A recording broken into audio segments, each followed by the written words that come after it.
Over the years, on this stage at Idea City, I've had very many speakers address the issue of environmentalism, the issue of the planet, taking positions that are generally identified as progressive. And among them are very important people, and I was pleased to have them here, and in fact pleased to know them as friends.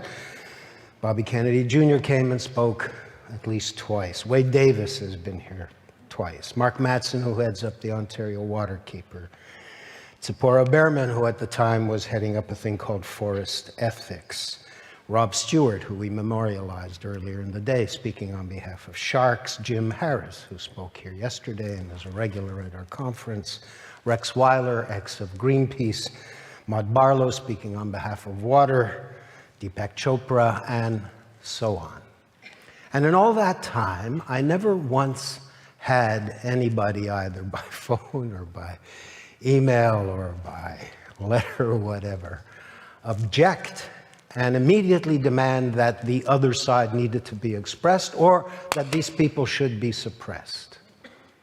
And yet a couple of years ago, when I brought forward people who had, I thought, some legitimate skepticism about some of the positions that were being espoused, when I had Patrick Moore, one of the founders of Greenpeace, when I had Lord Nigel Lawson, a very reasoned, carefully thought through, eminent personality from the United Kingdom. Matt Ridley, one of the finest writers I know, wrote a tremendous book called Rational Optimism. I can go on with this list. Suddenly the hectoring began. Suddenly I was getting the tweets. Suddenly there was all this outrage that not only were these people not correct, but I shouldn't be letting them to speak. And that's what got me going, because I began to notice over time that increasingly the so-called progressives were increasingly unprogressive. They were the people who didn't want to hear from anybody else. And lately, there appears to be a kind of momentum for this kind of thinking, particularly present in our campuses. Over the years, speaking on the question of sexual personae, I've had any number of people who have spoken from the perspective of someone going trans from female to male. Anybody remember Buck? Yeah, Buck Angel. I had his name down here. We've had, I remember Nina Arsenault, who I think was on the journey going in the other direction. We've had various people speak about asexuality, people speaking about hypersexuality, and so on.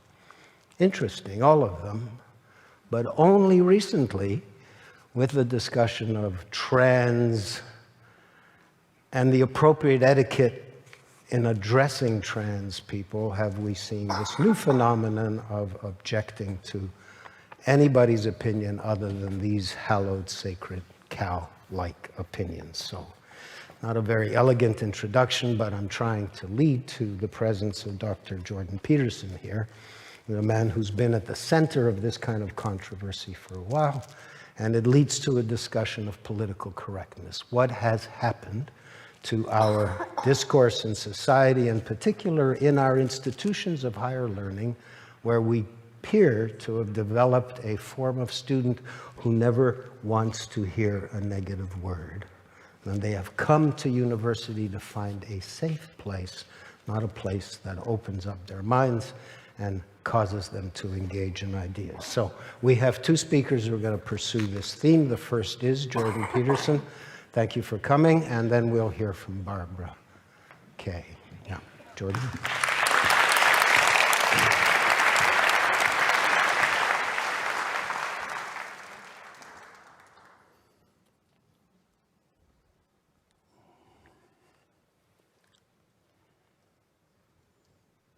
So, I want to talk to you about what is politically correct and what is politically incorrect. And by politically incorrect, I mean wrong. But we'll start with what is politically correct. As far as I can tell, political correctness is a paradoxical amalgam of postmodernism, which originated as a form of philosophy and literary criticism, and Marxism or neo-Marxism. And I'll explain why that's paradoxical. I think all of the phenomena to which Moses was referring are a consequence of the juxtaposition of those two systems of ideas. And so what I want to do briefly is to explain both systems of ideas and then to critique both and their juxtaposition. And so obviously I can only deal with the central claims and hope to do that with any degree of clarity. So let's start with postmodernism. The first thing to understand about the postmodernists are that they are by no means unintelligent. Quite the contrary. Jacques Derrida, for example, and Michel Foucault, for that matter, two famous French public intellectuals who are both at or near the head of what you might describe as the postmodern intellectual revolution, are extraordinarily intellectually capable. That doesn't mean they're correct by any stretch of the imagination, but it certainly means that they're more than able to put together an argument that's difficult to disentangle. And so we'll start with what I think is the most powerful central claim of postmodernism, a claim which I think is actually correct and which also has bedeviled many other fields, including, surprisingly enough, artificial intelligence. The claim is something like, there is an infinite number of ways to interpret any even finite set of phenomena. And that actually happens to be true. It's part of the reason why it's been so difficult for human beings to develop artificial intelligence and for them to develop machines that could operate in real-world environments, because it turns out that the world is so complex that perceiving it appears virtually impossible, technically speaking. We heard a little bit earlier, the previous talk, about embodied cognition. And one of the ways psychologists are trying to address the issue of the impossibility of perception is to note that perception isn't possible without situating the mind in a body that has a certain set of constraints. We also devote a tremendous amount of our neurological landscape to sensory processing, so that when we look at the world, it can manifest itself in the self-evident way that it appears to. But that doesn't mean that it's a simple problem. It's a very complicated problem. And the postmodernists were technically correct. There's a near infinite number of ways to perceive and interpret a finite number of phenomena. Now, you see, the thing that's interesting about that claim, apart from the fact that it happens to be technically true, is that you can use it to mount an assault on any interpretation of anything whatsoever, because there is a tremendous variability in the number of interpretations that you could bring to bear on a situation. Then you can instantly jump to the conclusion or expound the proposition that none of those interpretations should be privileged above any others. Now, that's actually wrong. And this is why postmodernism is correct in its central assumption, but incorrect in its secondary assumption. Now, the reason it's wrong is because although there is a very large number of potential interpretations of the world, that does not mean that there is an equally large number of viable interpretations of the world. Now, you might say, well, what constitutes constraints on the viability of an interpretation? And I would say, well, there's a number of them. And I think you have to understand this in the context of living creatures viewing and interpreting the world, and also within a broader evolutionary context. The way that evolution solves the problem of the infinite number of potential interpretations is by killing every single thing that interprets things badly enough to die. Right, and so I mean this is actually one of the most powerful arguments for the necessity of the evolutionary, for the necessity of the accuracy of the evolutionary theory.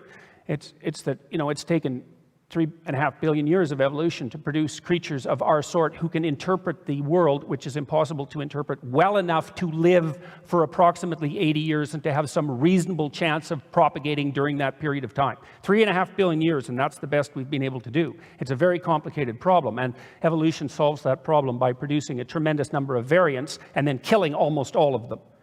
And so death is the solution to the problem of interpretation, and it's a terrible solution. But the point I'm trying to make there is that interpretations are constrained by such things, primary things, that happen to be relevant to living beings, like suffering and death. So those are the first sets of constraints. Your interpretations of the world should shield you to the degree possible from excess suffering and death.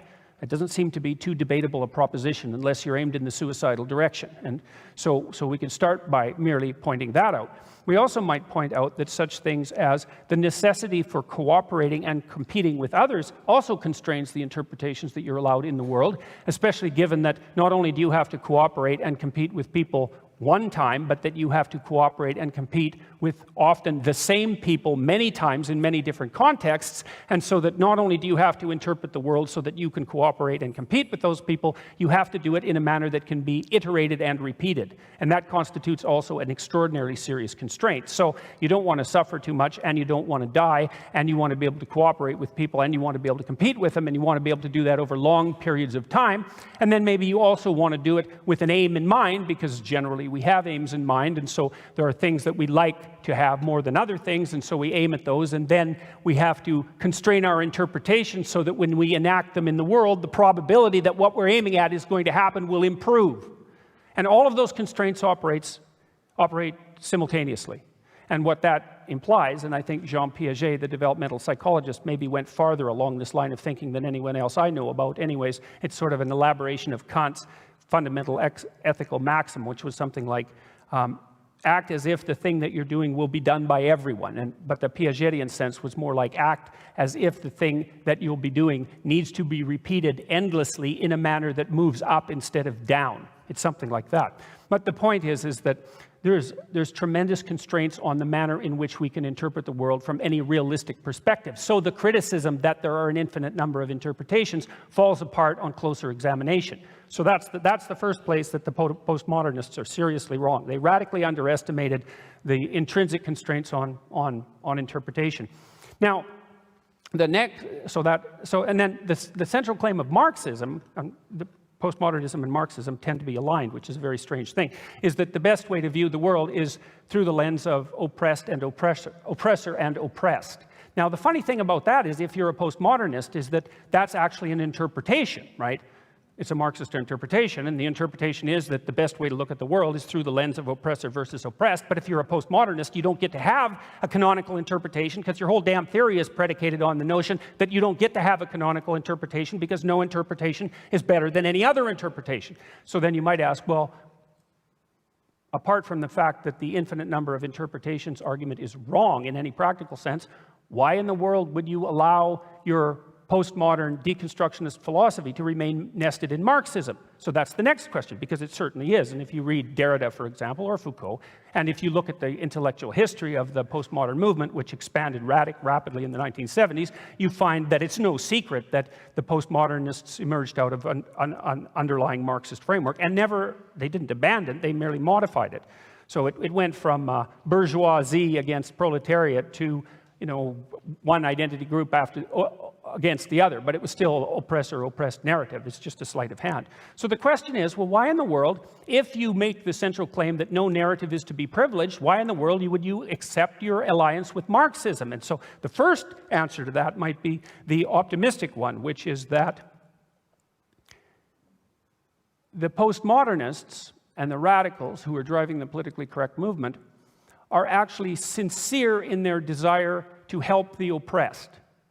And so we could say, having established the fact that there's an absolute plethora of interpretations, and dispensing with the notion that any of those are canonical or valued above any others, we can still act like decent human beings and try to take care of people who are less fortunate than us. Now, as an intellectual argument, that's a really bad one, because you don't get to have the first proposition and the second proposition simultaneously. But I would also say that respect for coherence and logic is not the strong suit of postmodernists, and that's actually a technical part of their theory. So, but the problem with that theory, as far as I can tell, and this actually happens to be a big problem, was that by the late 1960s, even French intellectuals as boneheaded as Jean-Paul Sartre finally had to agree that the evidence, pouring in from places like the Maoist China and the Stalinist Soviet Union, or the post-Stalinist Soviet Union, were revealing abhorrent political practices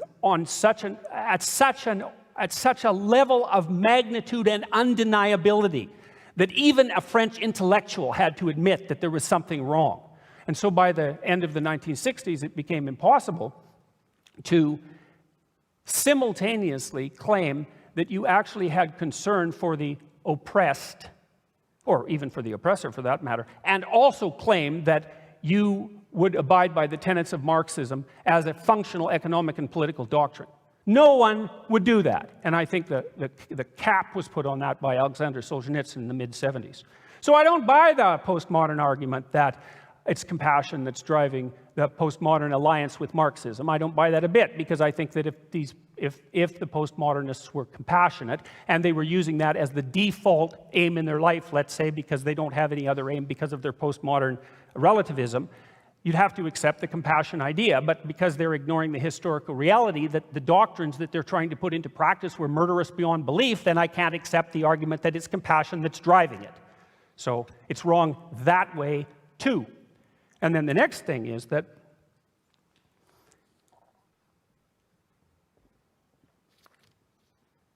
so what's the alternative, I guess? What's the alternative? Well, Nietzsche, interestingly enough, I think figured out the alternative almost, how long is it now? More than 150 years ago now. It was pretty damn amazing. You know, he was an amazing thinker. Nietzsche knew, for example, and he wrote about this in his notebooks in Will to Power, that the nihilistic doctrines that would emerge in the aftermath of the demolition of the theological and philosophical substructure of the West that he associated with the revelation of the death of God would produce a form of political catastrophe, and he identified it specifically, believe it or not, with communism, and that was back in like 1850, 1860. I can't believe he did it. And that would kill tens to hundreds of millions of people in the 20th century. Now, Nietzsche also said, well, maybe that wouldn't be too high a price to pay if we actually learned something from it. But it isn't obvious that we have. And it's certainly not obvious that the postmodernists that let's say, infest the modern universities have been willing to learn anything at all from 20th century history. Not least the lesson that the egalitarian and equity-oriented doctrines that they're attempting to foist upon young people in this cult-like educational manner are anything but murderous. Anyways, here's what Nietzsche said. He could really turn a phrase, man. For that man be delivered from revenge, that is for me the bridge to the highest hope, and a rainbow after long storms. The tarantulas, of course, would have it otherwise. Quote, what justice means to us is precisely that the world will be filled with the storms of our revenge. End quote. Thus they speak to each other. We shall wreak vengeance and abuse on all whose equals we are not. Thus do the tarantula hearts vow. And will to equality shall henceforth be the name for virtue. And against all that has power, we want to raise our clamor. You preachers of equality, the tyrant mania of impotence clamors thus out of you for equality. Your most secret ambition is to be tyrants and shroud yourselves in words of virtue. Well, you know, that's a pretty major criticism. And it's one that, to me, actually explains the perverse paradoxes that sit at the bottom of the otherwise ununderstandable union between the postmodernists and the Marxists. So you lay out the argument again like this. The postmodernists have it that there are no canonical interpretations of the world. I already told you why that's a foolish stance in my estimation. But even assuming it's true, then what that would mean is that you don't get to ally yourself with doctrines such as Marxism. But of course, the postmodernists do. And so what that means is because you can't come up with a logical explanation for that, let's call it unholy union, you have to look elsewhere for an explanation. But you can't look to compassion itself, which is the explanation that's offered, because the doctrines that are being promoted to be implemented in the service of mankind have demonstrated themselves, as few other doctrines ever have, as murderous and tyrannical beyond belief. So you don't get that. So then what? What's left over? Well, here's another thing that's interesting about the postmodernists. In their world, there's nothing but power, right? Nothing exists but power. And so the landscape for the postmodernists is that the world is a sequence of pyramids, of hierarchies of power, all of them equally unjust and unreliable, let's say, because there's an infinite number of interpretations, and all that is establishing the relationship within those hierarchies and between those hierarchies is power. Now, you know, obviously that's a conclusion that is cynical beyond comprehension and reprehensible beyond belief, not least because it reduces a very complex reality to a very simple simple single cause. But it also, the thing is, I've been trying to figure out why this emphasis on power above all else. Well, you think, well, the basic claim of an infinite number of interpretations is incorrect. There's no logical reason for the relationship between postmodernism and Marxism. There's no logical reason to believe on the face of the evidence that that's driven by compassion. It's allied with this sense that nothing exists but power. Well, that has me turn to Nietzsche's explanation for resentment. It's what's driving the entire enterprise is the fact that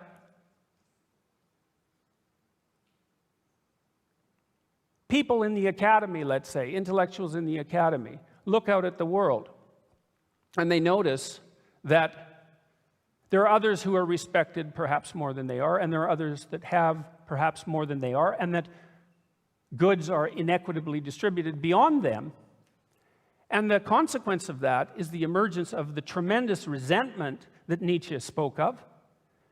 The desire of that resentment is to pull down the hierarchies by criticizing them. That's the motivation for positing the infinite number of potential interpretations, because if there's an infinite number of potential interpretations and your interpretation privileges you to a particular position of power, and I can undermine your claim to the validity of that interpretation, then I can logically demolish your claim that you deserve whatever power, authority, privilege, etc. goes along with that position.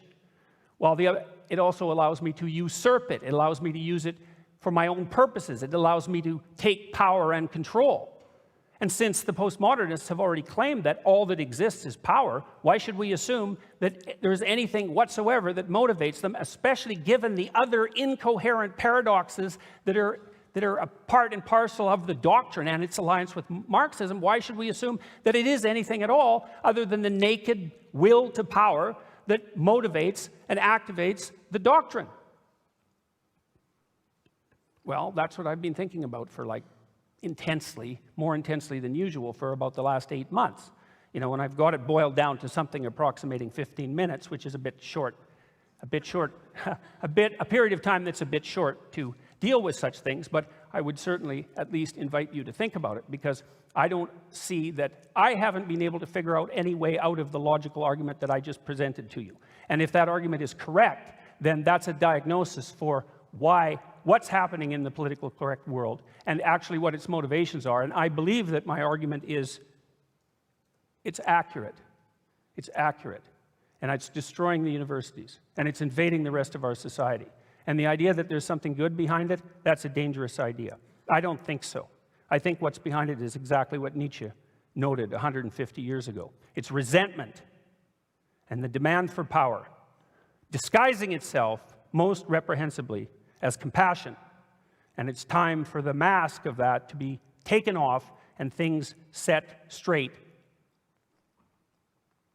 before we walk further down a path that will lead to no good than we've already walked down. Thank you.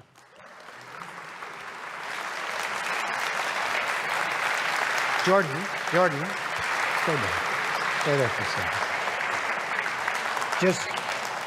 Just to help the audience, I'd like to bring it back to the shitstorm that was created by the fact, if I understood it correctly, that you refuse to address trans people by the pronouns that they claim to prefer, that there are many such pronouns, that there are suddenly many more genders than we have previously been familiar with, and that you took the position that the language is based on him and her, and that's how you were going to continue to talk to people.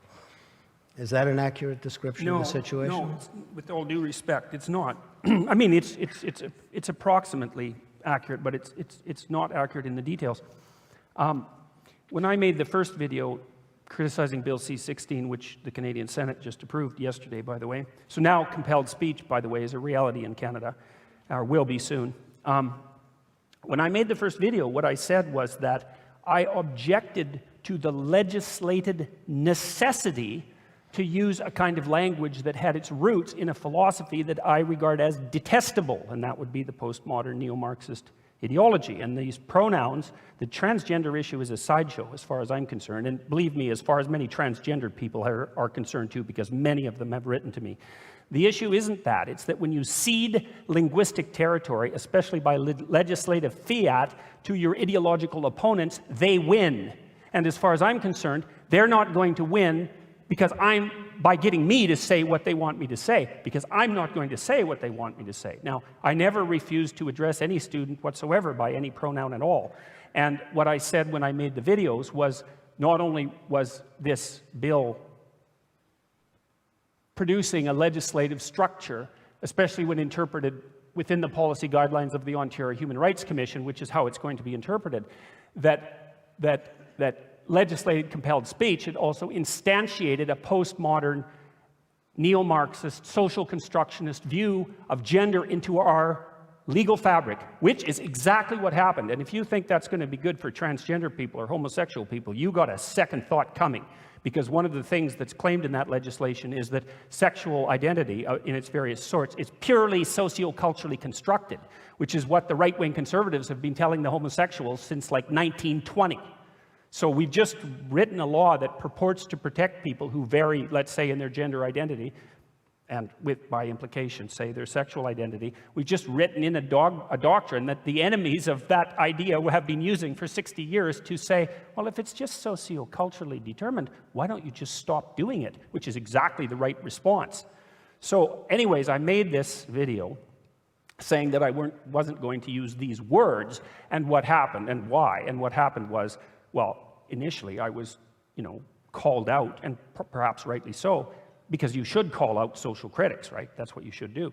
I was challenged in relationship to my potential bigotry and racism and all the other things that are casually thrown at people when they make a public statement about such things. But no, it didn't have anything to do with actually refusing to address any given student by any given pronoun. I mean, you never address people by third-person pronouns anyways, right? It's just not something that happens. Now, one other thing, sorry to be so lengthy in the answer, but the other thing I would like to point out is that if this was about the pronouns that should be used to address transgender people, like 1,000 people would have watched that video, it would have bored most of them to death, and it would have disappeared in about 15 seconds from the public imagination. And that is not what's happened. And that's because that's not what this is about. So it's about, I think, I don't think I formulated my argument as perfectly as I could have today, but I'm getting close to getting it down to like a 15-minute, solid 15-minute. Yeah. So.